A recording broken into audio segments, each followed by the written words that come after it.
Assalamualaikum warahmatullahi wabarakatuh. Sebelumnya izin kepada Ibu Dea sebagai dosen pembimbing dalam mata kuliah perbankan. Kali ini saya akan menjelaskan mengenai materi setelah UTS. Kita memiliki 3 materi lagi setelah UTS, dan salah satunya adalah operasional kredit. Sebelumnya kita sudah membahas mengenai debit dan kredit di materi BSD, tapi di operasional kredit ini materinya lebih mendalam dan juga mencakup beberapa prosedur-prosedur dalam penggunaan kartu kredit itu sendiri. Nah, sebelum kita mengetahui lebih jauh lagi, mari kita lihat sekilas mengenai pengertian menurut undang-undang. Jadi kredit itu menurut Undang-Undang Nomor 10 Tahun 1998 adalah penyediaan uang atau tagihan yang dapat dipersamakan dengan itu berdasarkan persetujuan atau kesepakatan pinjam-meminjam antara bank dengan pihak lain yang mewajibkan pihak peminjam melunasi utangnya setelah jangka waktu tertentu dengan pemberian bunga. Adapun pengertian secara umum, kredit itu berasal dari bahasa Italia credere, credere, yang artinya kepercayaan, yaitu kepercayaan dari kreditor bahwa debiturnya akan mengembalikan pinjaman beserta bunganya sesuai dengan perjanjian kedua belah pihak.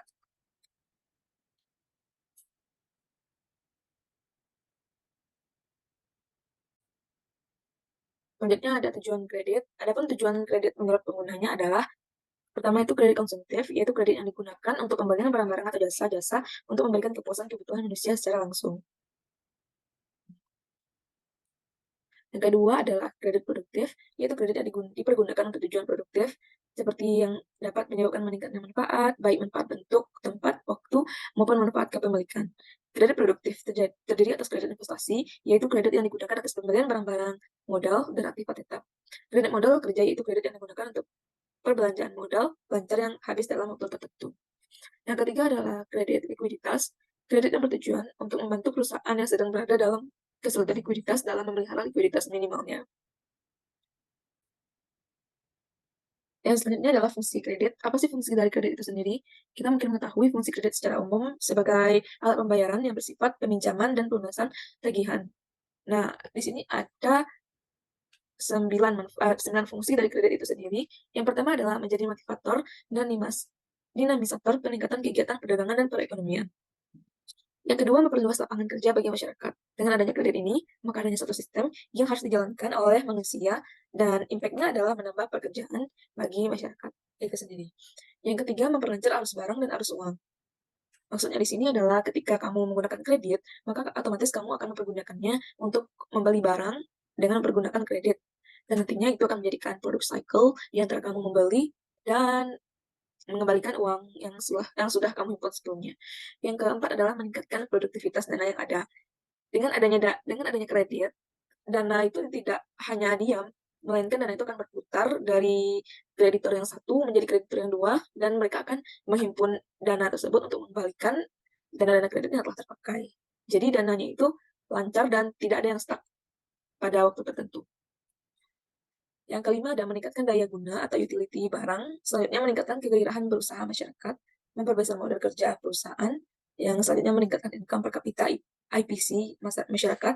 Yang selanjutnya mengubah cara berpikir atau bertindak masyarakat untuk lebih ekonomis. Walaupun side effect-nya bisa meningkatkan sifat konsumtif dari masyarakat itu sendiri, karena kredit yang ada di luar sana memiliki limit, tapi limitnya itu tidak kecil, melainkan masyarakat dapat mempergunakannya memberikan barang-barang mewah yang belum tentu berguna, dan hal tersebut menjadikan masyarakat akan kehilangan sifat yang seharusnya mereka miliki, yaitu sifat berhemat.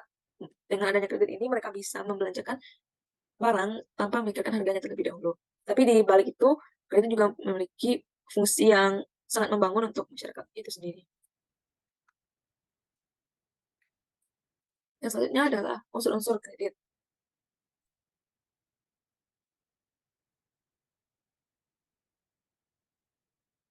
Yang pertama adalah kreditor, yang telah kita sebutkan dari tadi. Jadi kreditor itu merupakan pihak yang memberikan kredit atau pinjaman kepada pihak lain yang dapat pinjaman. Yang kedua, debitur. Ada kreditur, pasti ada debitur. Merupakan pihak yang membutuhkan dana atau pihak yang mendapatkan pinjaman dari pihak lain. Yang selanjutnya ada unsur yang paling penting, yaitu kepercayaan. Suatu keyakinan.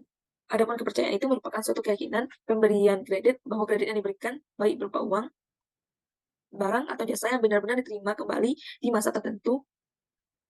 Yang selanjutnya adalah kesepakatan, jangka waktu, resiko, balas jasa, dan semuanya merupakan unsur kredit yang harus dibicarakan dari awal supaya tidak ada terjadi suatu miskom antara debitur maupun kreditur itu sendiri, di mana kesepakatan ini bisa tertulis di dalam kertas ataupun dalam perjanjian-perjanjian lainnya.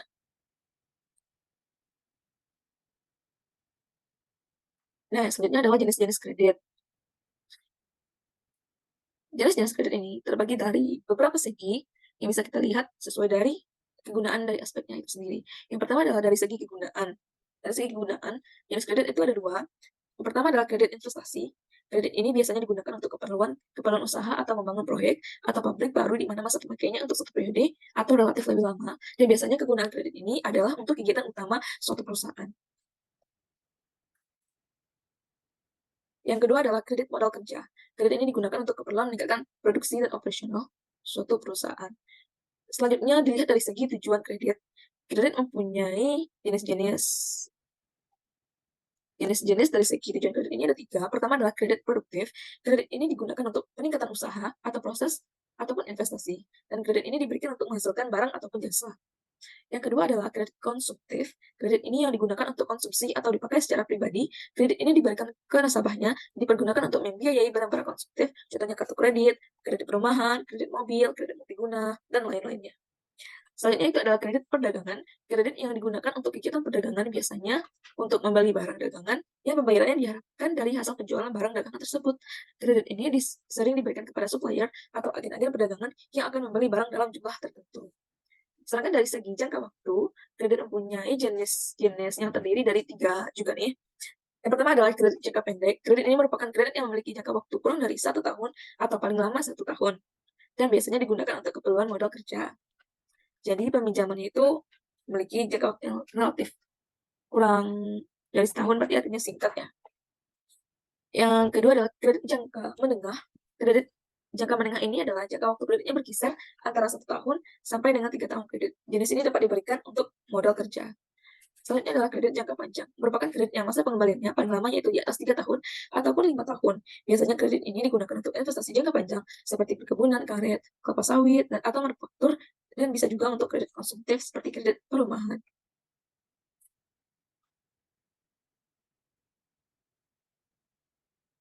Selanjutnya adalah prinsip pemberian kredit.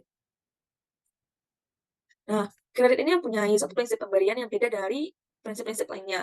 Yang pertama adalah karakter. Karakter merupakan bisa juga disebut sebagai watak debitur yang sangat menentukan kemauan untuk membayar kembali kredit yang telah diterimanya. Penilaian atas karakter debitur perlu dilakukan secara hati-hati dan secara mungkin. Karakter ini bisa ditentukan dengan track record atau life record dari debitur itu sendiri, di mana ada suatu pencatatan dari bank yang memungkinkan untuk membuat data-data dari debitur itu sendiri, apakah dia pernah ter-blacklist, apakah dia pernah melakukan pelanggaran-pelanggaran sebelumnya, dan aksi fatal yang mungkin terjadi dari debitur ini sendiri. Maka dari prinsip inilah kita bisa menentukan karakter seseorang melalui track record-nya.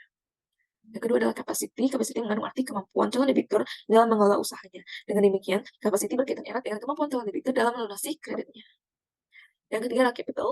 Informasi mengenai besar kecilnya modal perusahaan debitur adalah sangat penting. Modal yang dimaksudkan di sini itu adalah modal sendiri ataupun nilai kekayaan bersih. Nah, jadi capital ini dipertimbangkan untuk menyetujui debitur tersebut memenuhi tidaknya suatu pinjaman. Misalnya dia berencana membangun suatu modal baru, maka kreditur bisa mempertimbangkan dari kekayaan yang dimilikinya ataupun modal yang sebelumnya pernah dia kelola, apakah menghasilkan suatu perkembangan yang sangat efisien dan efektif maupun tidak. Dan hal itu bisa menjadikan suatu pertimbangan oleh kreditur untuk menyalurkan dananya kepada debitur tersebut. Yang selanjutnya adalah kolateral atau jaminan kredit, yang merupakan setiap aktiva atau barang-barang yang diserahkan debitur sebagai jaminan atas kredit.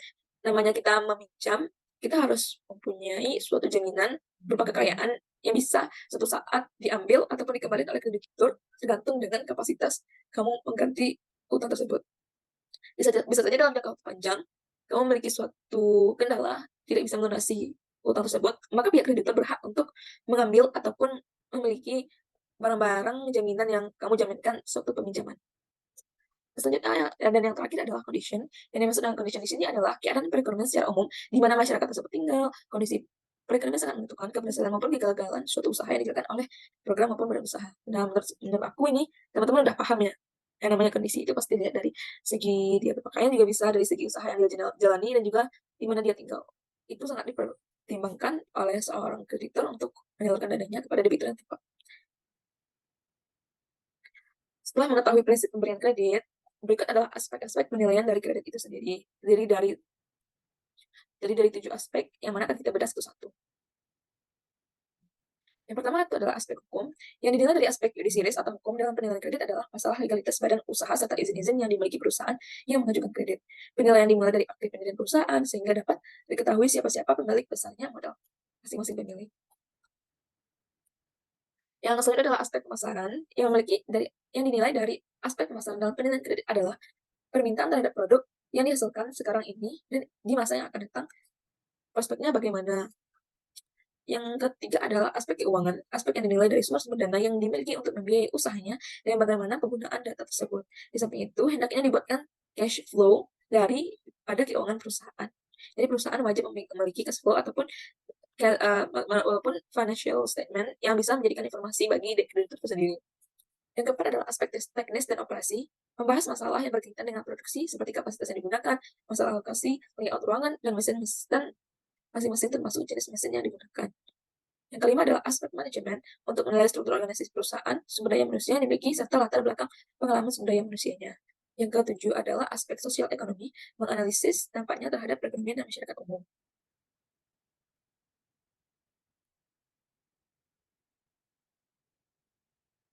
Adapun prosedur pemberian kredit itu sendiri meliputi pertama itu adalah permohonan kredit. Pemberian kredit oleh bank harus didasarkan pada permohonan tertulis dari calon debitur atau berdasarkan penawaran dari bank yang disepakati oleh calon debitur. Yang kedua adalah pengumpulan informasi dan dokumen. Langkah awal dalam rangka penyusunan analisis kredit adalah pengumpulan data dari calon debitur, data yang diberikan sesuai dengan jenis, nilai kredit, dan identitas calon debitur yang diberikan. Yang ketiga adalah verifikasi data. Keputusan kreditur sangat dipengaruhi oleh keakuratan data dan informasi. Untuk itu, verifikasi diperlukan untuk memastikan keabsahan data dan kesesuaian dengan fakta. Di antaranya adalah beberapa metode yang bisa kita lakukan dalam memverifikasi data nih. Yang pertama adalah on-the-spot checking, bank checking, thread checking, atau personal checking untuk kredit konsumsi. Dari prosedur-prosedur yang telah kita pelajari, kredit juga memiliki suatu upaya atau kendala yang menyebabkan suatu permasalahan, yaitu yang biasa ditemukan adalah kredit macet. Dari kredit macet ini kita bisa mempelajari penyebab-penyebab dari kredit itu bisa terjadi macet ataupun kendala yang umum. Seperti pertama itu karena perencanaan keuangan yang kurang baik oleh debitur. Berbicara mengenai perencanaan keuangan, alangkah baiknya debitur dapat menganalisa kebutuhan dalam meminjam yang disesuaikan dengan kemampuan membayarnya. Adanya peminjaman, maka adanya feedback yang harus disesuaikan. Yang kedua adalah hutang untuk kebutuhan konsumtif. Kebutuhan konsumtif pada kali ini memiliki artian berhubungan dengan memenuhi gengsi semata yang sebenarnya tidak termasuk dalam prioritas keuangan. Dari kendala tersebut, ada nih penyelesaian dari kredit macet, dan walaupun kredit macet ini merupakan suatu masalah yang umum, tapi penyelesaiannya meliputi 3 tahap yang ternyata tidak sesimpel itu ya. Yang pertama adalah penjadwalan kembali atau rescheduling. Penjadwalan kembali atau rescheduling ini adalah kondisi di mana kreditur memberikan perpanjangan tenor kepada debitur. Penyesuaian panjang tenor juga disesuaikan dengan kemampuan bayar debitur. Semakin panjang tenor, harapannya akan berkecil jumlah angsuran yang dibayarkan setiap bulannya. Yang kedua adalah persyaratan kembali atau restructuring, adalah kondisi di mana kreditur dapat merubah jadwal pembayaran, jangka waktu, serta persyaratan lainnya dengan cara tidak merubah maksimum plafon kredit. Yang ketiga adalah penataan kembali atau reconditioning, adalah kondisi ini meliputi kreditur dapat memberikan relaksasi kredit dengan cara mengubah tunggakan menjadi pokok kredit baru. Hingga penjadwalan dan persyaratan kembali, selain itu, kreditur juga dapat menurunkan suku bunga yang dibebankan kepada debitur. Dapat disimpulkan antara debitur dan kreditur memiliki fungsi yang timbal balik, tujuan yang timbal balik, dan mengharapkan adanya feedback yang sama antara debitur dan kreditur. Baiklah, dengan berakhirnya materi yang telah saya sampaikan, saya berharap materi tersebut dapat dimaklumi dan dipahami dengan baik. Apabila ada kesalahan maupun janggal, mohon dimaafkan. Terima kasih atas perhatiannya. Saya pamit undur diri. Assalamualaikum warahmatullahi wabarakatuh.